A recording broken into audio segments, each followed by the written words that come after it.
guys? Zombie JLT1 here, your supernatural gamer. No? Nothing? Alright, skip it. Anyway, we got another pickups video for you today. This time we're going to do something a little bit differently. I recently visited my friend's store called Retro Toys and More, the best toy store in Tucson, by the way, and actually picked up a variety of action figures, some VHS tapes, and some miscellaneous items that you may or may not recognize. So let's get started. Alright, first up is an actual 45 record of the Rock-afire Explosion Band.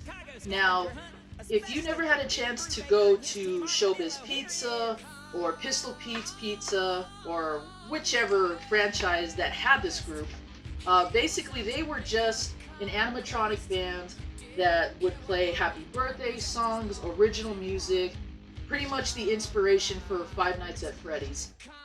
These were albums that they put out that have the happy birthday song on there and a couple of original soundtracks as well. This was from a Showbiz Pizza that he had visited, and he had actually brought this in the store the same day, and I could not resist picking this up. This is a definite item that I wish I had as a kid back when I used to go to arcades, and these guys are definitely popular to this day. Yeah! Alright, next up, we've got some factory sealed VHS tapes. Now some of you are probably thinking, why do you collect VHS? Why not just get a Blu-ray or a DVD? Well, I'll tell you why. Because VHS was where it was at back in the day. You had the best quality money could buy at that point, unless you, of course, could afford a Laserdisc player, which I couldn't. So, renting VHSs, buying VHSs, that was what we did back in the day. And he had an awesome selection of factory sealed tapes, and I'll go into them a little bit in depth, and we'll take a look at what I remember as far as childhood memories and whatnot. Let's get the live action out of the way first. We have Buck Rogers in the 25th Century Happy Birthday Buck episode. For those of you who didn't grow up watching Buck Rogers, and I didn't either, I watched it in reruns actually, Buck Rogers is what I was told the poor man's Star Wars. It was a more humble, kind of silly version of Battlestar Galactica, which was another awesome show that came out at that time. And it focuses on the character of Buck Rogers. Buck Rogers was a NASA pilot, I believe, in 1987, who was on a mission, and unfortunately, due to a life support malfunction, he ended up cryogenically frozen. And they find him drifting in space. It's about 500 years later. And the show focuses on him trying to adapt to life in a much more futuristic society than when he went into it. South Park did a great parody of this where Eric Cartman wanted to freeze himself so that he could get the newest game console, which I think was Nintendo Wii at the time. I could be wrong. But he tried to freeze himself in the snow, and the whole plot centered on a Buck Rogers episode. It was really funny. Alright, next we've got some childhood favorites of mine. We're going to start off with Filmation's Bravestarr. I was a big fan of this show, much more than I was He-Man. I can't really explain why, actually. I found the appeal of this show just a lot better. Maybe because it was the Old West in space, and it was futuristic. Plus, I really like Bravestarr more than I did Prince Adam / He-Man. So anyways, the show focuses on a Native American hero who is gifted the powers of 4 different animals. And when he says one of 4 different phrases, which is eyes of the hawk, ears of the wolf, strength of the bear, and speed of the puma, he's given temporary powers for whatever he needs them for. And like every Filmation show at the time, he had a sidekick that usually turned into something else. Like He-Man had Battle Cat, She-Ra had her Pegasus horse. I don't remember his name. Don't come at me. But Bravestarr had a horse that could go bipedal, and I believe his name was 3030. You can see him right there. And he actually carried around his own gun and whatnot. So the episodes had like one of those moralistic tales like all Filmation shows back in the day had. You know, Mark, a very wise man once told me that you don't really know a person until you've walked a mile in his moccasins. I think it still holds up. I hope that they either remake this show or do a continuation, because I think it's one that a lot of us still remember. And if you're a fan like I or Shady JR, you probably still quote some of the phrases that Bravestarr does. It's 1.3 miles away, so my eyes like a hawk. And I'm not ashamed to admit that either. There are times where I yelled out strength of the bear and whatnot. Popples. Popples was not my thing. This was something that one of my cousins grew up with, and she was addicted to this toy line. Popples was a line of stuffed animals where they turned somewhat inside out. You could tuck their arms and their legs in and their tails, and depending on which Popple you had, it was either just them inside a pouch, or they turned into a soccer ball or a basketball, some kind of sports ball. And you could play outdoors with them. I don't know why you would. It's not like you could bounce the basketball Popple and expect it to pop up to you. There were also the Rock-afire ones, which growing up in the 80s, I gotta admit, those were kind of cool. But this really wasn't my thing. I think I just picked this up because I remembered it so much, and my cousin was addicted to this, just like she was addicted to My Little Pony and Barbie. They were actually made by the same company that did release these guys, however. I believe it was a company called Those Characters from Cleveland. And for those of you who don't know who this guy is, shame on you for one. But this is a series called My Pet Monster. I still have all my childhood dolls, or stuffed animals I should say. And these were way cooler than Popples, so she can keep that. Next up we got this guy. All of you should know who Voltron is. Whether you watch the original 80s version like we did, you watch the new one on Netflix, or maybe you were lucky enough to watch the original Japanese version, which was Go Lion. Either way, this is an awesome show. Dubbing is not the best. We all know that they had some horrendous voice work on this. I still make fun of it to this day. There's a female character that's clearly voiced by a guy, and when she talks, she's literally like, "I want to be a space ranger just like pigs." When I get bigger, I'm going to be a space explorer just like them. The cartoon, aside from the bad voice acting, was where it was at. This was actually how I got into anime, back when it was called Japanimation. And my uncle and I used to collect the Voltron toys. I think his biggest regret is that he can't find this huge, he claims it was gold-plated Voltron.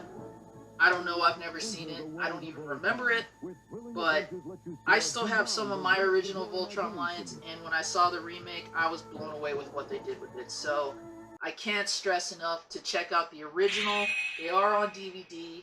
And also check out the one on Netflix that I believe DreamWorks did, because it's a really good retelling of the same story. Alright, last but not least, we got my boy Bucky OHare. This was a show that, for some odd reason, they canceled way too soon. Bucky OHare tells the story of the Aniverse, where anthropomorphic species live, and Bucky and his crew are like these freedom fighters. They're trying to save the galaxy from what's called the Toad Empire, and it's kind of like Star Wars but with human animalistic characters. And what happens is, while they're trying to escape, the only human character they show, which is this boy here, Willie DeWitt, he opens up a portal to their galaxy and he gets brought into the war to help them out, and they also help him on his home because he's supposed to be a boy genius of some kind. It definitely was ahead of its time. It had a lot of adult humor, some dark humor too, but it was probably the equivalent of what Starship Troopers of today was like, but for kids. They had a very awesome toy line. They've gone up in price, so if you're interested in collecting those, you might have to shell out a pretty penny for them. But I think it's worth it because it was a good show. The comic was great, and the best part, they made a video game and an arcade by Konami. This is definitely a hidden gem in my opinion. It's a pricey cart, but in many ways it's worth playing if you can get your hands on it in some way, because the cartoon and the video game really encompass what the comic books did as far as storytelling and animations. And this can be actually pretty difficult. So that's even one of the reasons why I like it, because it wasn't just an easy game. Like, you had to put some thought into it. And you use all the different crewmen for different situations too, so it requires a bit of puzzle solving. Can't stress enough how I would recommend this game to just about anybody. Alright, let's move on to the action figures I picked up. These were all on card, which makes it even better. And for what I paid for them, I got a really good deal on them because unfortunately some of them are a little warped, but that just motivates me to open them. And one of the figures that I was waiting to get a copy of was this Wolverine by Toy Biz. This came out in 1990, I believe, and this was my most sought after X-Men toy of that time period. I had Colossus, I had Magneto, I have Apocalypse. I had everyone but Wolverine. And Wolverine is actually my favorite X-Men character. He's definitely one of my favorite Marvel characters overall. But this was a figure that I had so many opportunities to pick up. And the commercial that Toy Biz put out, I mean, it got my attention, even though the toys really weren't that great. And I remember that the biggest and best gimmick of this was Wolverine having his extendable claws that you could push in and out. I just thought that was the coolest feature ever. I mean, Cyclops, his visor lights up. Storm, her thunderbolt on her chest sparks. You can stick Nightcrawler to anything because he has suction cups on his arm. I mean, those are kind of lame, in my opinion, but Wolverine with his extendable claws was totally where it was at. I love watching the commercial to this day, and now that I have two of these, I'm definitely going to open one up. The next toy line I have is Tales from the Crypt Keeper. If you grew up watching Tales from the Crypt on HBO like I did, Tales from the Crypt Keeper may or may not have been your thing when this aired. ABC acquired the rights to do this, and this was basically just a child's animated version of Tales from the Crypt. It still had some scary moments for a cartoon, I'll admit, but it's definitely something your parents would have been okay with you watching if they didn't approve of you watching the HBO show. And it followed the same, format. You had the Crypt Keeper that opened up with some sort of pun or joke, and he would segue into the episode. I believe there was about 3 seasons or so, and just like the live action show, he had a moral or kind of twisted story to tell you. So I always thought the toys were actually pretty cool, and the commercial made them even cooler. So we have the Crypt Keeper, we have the Mummy whose eyes light up and his arms reach out for you. We have the Vampire who his fangs come out, his cape and his arms move, I believe. Again, really cool. My favorite has and always will be the Werewolf. Unfortunately, the features they gave the Werewolf aren't that great.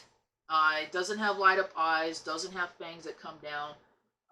The head just snaps back and forth like that. I guess to create the illusion that the werewolf was eating something. I don't know. I felt like they dropped the ball on the action feature. But overall, the toy design looks awesome. And I still have my original werewolf from the 90s when I bought it, but it's missing the tail. So this is actually cool to have. I may or may not open this one, just because I have a lot of sentimental appreciation for it, and I love werewolves so much. But actually a pretty cool toy line. Still pretty cheap if you can find them. And again, they're all on card. So I may just hang these up, but I may open them as well.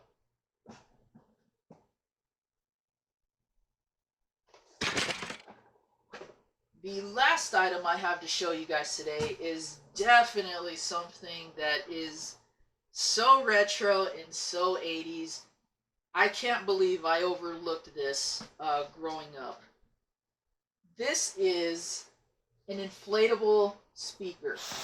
These were made by a company called Airwaves, and as you can see here, they have 3 different designs. There's a cube, there's a sphere, which I believe is the one that I got, and then this weird cone design. Tell me this does not scream 80s to you. Look at all the hot colors and the wavy patterns. Everything about this is just total 80s. And I was telling him, my friend, that I can't believe I overlooked this. Why wouldn't I have wanted this? And he looked at me and he goes, you know, this will definitely accentuate your gaming area because you're so into 80s stuff. I can't wait for you to show this off. So I'm going to do my first unboxing of this, and we're going to take a look at what it takes to put this thing together. Here's what it looks like. 3 legs on the bottom. You can see the speaker there, and what I would call a definite 80s audio jack. Unfortunately, I don't have a stereo or any type of equipment that this could hook up to, but you know what? This is definitely a callback to the 80s, so I gotta say I'm impressed, and I definitely like this piece. This is gonna go great in my gaming area, so yeah. Alright, so that is it for today. I want to thank you all for watching. Be sure to like, share, and subscribe, and follow me on Twitter. And if you happen to be in the Tucson area, be sure to check out Retro Toys and More, the best collectible store out here. So until then, this is Zombie JLT1, your supernatural gamer, signing out.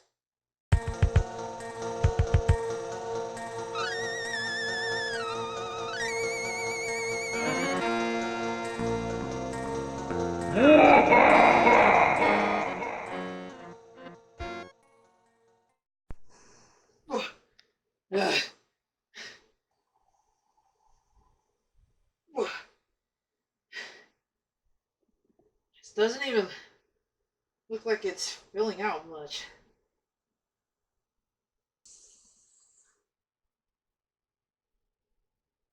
I'm not gonna lie, this sucks.